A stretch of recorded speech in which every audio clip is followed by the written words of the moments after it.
That said, let's go ahead and talk to one of our other players in the North American round robin, and this will be a joy because the person in question is the one and only Cure Mango. Cure Mango, who is a particular streamer in the community and also pretty active in the scene as well. So I believe we have Cure Mango on the line. Cure Mango, are you there? Yep, I'm here. How are you doing today? Doing good. What is on your shirt? That's so adorable. What is on your shirt? It's the OBK. It's from Nichijou. Oh, I love Nichijou. I love Nichijou. It's my favorite. I love that. So my question is, does the ghost bird white thing, does it lie a lot? Is that why its nose is so long? You know what? I'm not sure. Not sure. It's just it's on Nano's shirt and now it's on mine. Awesome. I love it, man. Hey, Cure Mango, you obviously are big into Shadowverse. I think you stream it a lot, you play it a lot, you perform very well in Season 1 in the Shadowverse Open, and now in Season 2, you're holding your own. You know, you're really doing quite a fantastic job for yourself. How did you kind of get into Shadowverse? How did you hear about the game, and how did it become such a big part of kind of what you do in the gaming space? Well, I played Hearthstone for a while since Hearthstone was in beta. And I've also played other side games like Grand Blue Fantasy. So it's kind of like a natural transition to just move into Shadowverse for me. Yeah. So when it came out last year on Android, I picked it up and I had a lot of fun. Awesome. And I can't remember. Do you hail from Canada? Is that correct? Yeah, Toronto, Canada. Nice. So we've got a Canadian representing in the North American Shadowverse Open. Awesome. So how did you get into kind of streaming? I know that's kind of a big thing that you do, and you don't only stream Shadowverse. Do you stream many more games? What is your streaming? Mainly Shadowverse. Mainly Shadowverse. I started kind of as a joke. I was like, I want to try it out. It's something different. Then people started watching me, and I had fun. And then I just kept on going, and then now I'm here. That's great. Also, as a reminder to all the viewers out there, what is your Twitch URL for streaming? Twitch.tv/Cure, CURE_Mango. Cool. So same as your Twitter. MANGO. Awesome. Same thing. Awesome. Cool. So let's talk a little bit about round robin and things you have looking forward. What kind of has been the most difficult player to play against? Do you think that match has yet to come? Do you think it's somebody that you've already played against? What are the pitfalls in your mind that you have to watch out for in the Shadowverse Open? I think it's already over. I've already played against Gengar and I lost. That was probably my toughest match. What's really tough about this format is just figuring out what to ban. Yeah. You got 3 decks, you don't know what they're banning, and you got to figure out what my weakest matchup's going to be. In those 3 decks, I don't even know what decks I'm going to be able to play for it, so it's very difficult.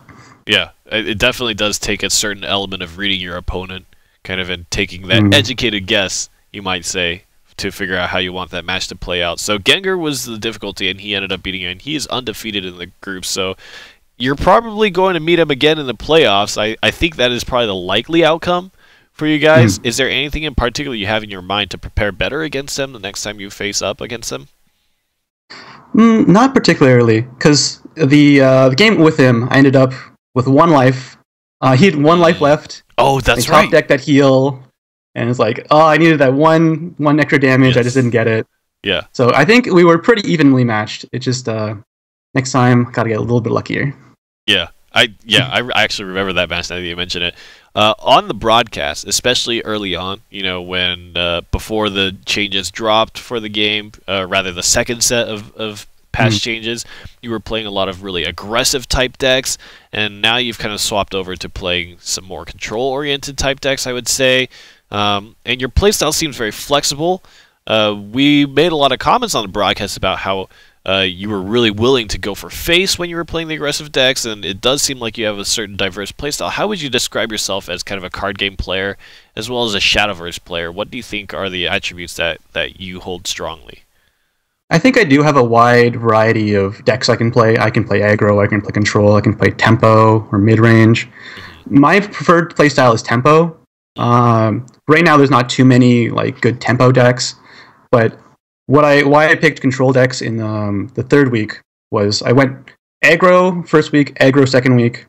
So I expected my opponents to play around that. So I decided to bring D-Shift, and he got banned in both games. And then that let me play with mid-range Shadow, which was a big boon to me. And so your strategy really paid off there. And I think that being that intentional about the weeks in the round robin is actually really important. So props to you for that. Question for you. Did you watch the trailer for the new expansion? Oh, you actually released a video about it. Yeah, I made a little short video. So I haven't watched it today. I'll watch it and record myself. Yeah, it was cool. Didn't get too much information out of it. Yeah. I feel like with the Wonderland Dreams, we knew exactly what we're getting into. It's going to be neutral. It's going to be all these themes from Alice in Wonderland. Yeah. This one is like this constellation, so it's kind of like really open. Yeah, it definitely has a lot of space for imagination, I would say. And that's actually an interesting point. Before Wonderland Dreams came out, it was a pointed statement that Cygames made that they said, "Hey, we want to make neutral followers and cards more popular." And I think we certainly saw that.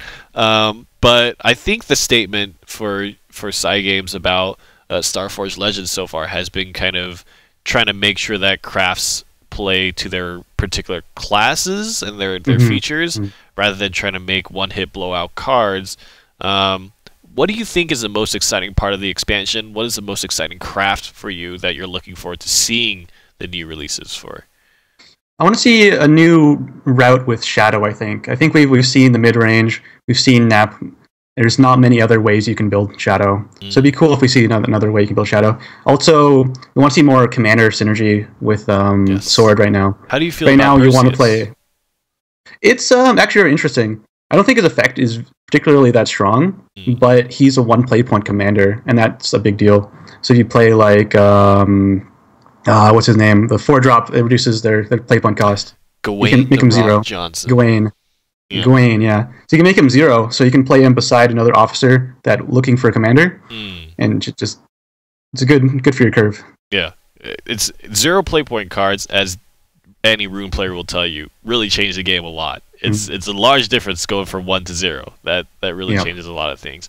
Cool. So Swordcraft, Shadowcraft, but what does your heart tell you is your favorite craft?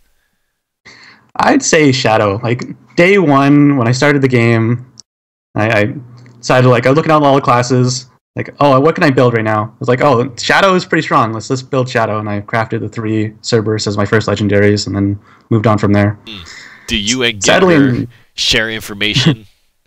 Are you best pals? No, I don't think. No, we never really do. It just I feel like it's really open with where you can get your information from, like different Japanese sites or different like English sites.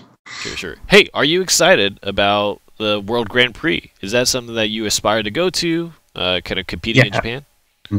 Yeah, definitely. If I had the option to, I would definitely go for that. Awesome. Well, you definitely, I mean, if you're keeping up your competitive kind of record here, you probably have a pretty good shot. We're going to release more details about that in just a bit, so make sure to stay tuned for that. It'll probably be very relevant to you. But I'd like to ask, so for almost the entirety that I've known you, and I think you're on a team, but you don't really have a tag listed. I believe you were playing for EXG for a little bit, but you chose not to put on the tag, and maybe before then were you playing for a team? What is that situation looking like for you? I've never been on a team, really. Like, I went with EXG because they wanted to make, they wanted more streamers with them, so that's what I decided to do. And then about a week or 2 after, EXG kind of fell apart. So it was just kind of a decision to not use a tag, because I feel like it was a little bit iffy at that point, but yeah, it just... Cool. For now, probably until Season 2 is over, I don't want to be on a team. I want to be solo. Awesome. The Lone Ranger. Hey, are there any shoutouts that you want to give to any adoring fans or Cure Mango kind of fanatics out there? Definitely all my viewers, especially my subs. They're what keep me playing this game. Without them, I probably wouldn't be doing this. Shout out to the guys at SVG and my Lucky Charm Hannah. Lucky Charm Hannah. There it is. Awesome. Hey, well, looking forward to seeing you more. Thanks so much for taking the time and chatting. It's awesome to get to know you a little bit better, and good luck on the rest of the round robin here. But Thank I you. think it's about time for us to move on, and that's Kier Mango, guys, one of the players who has been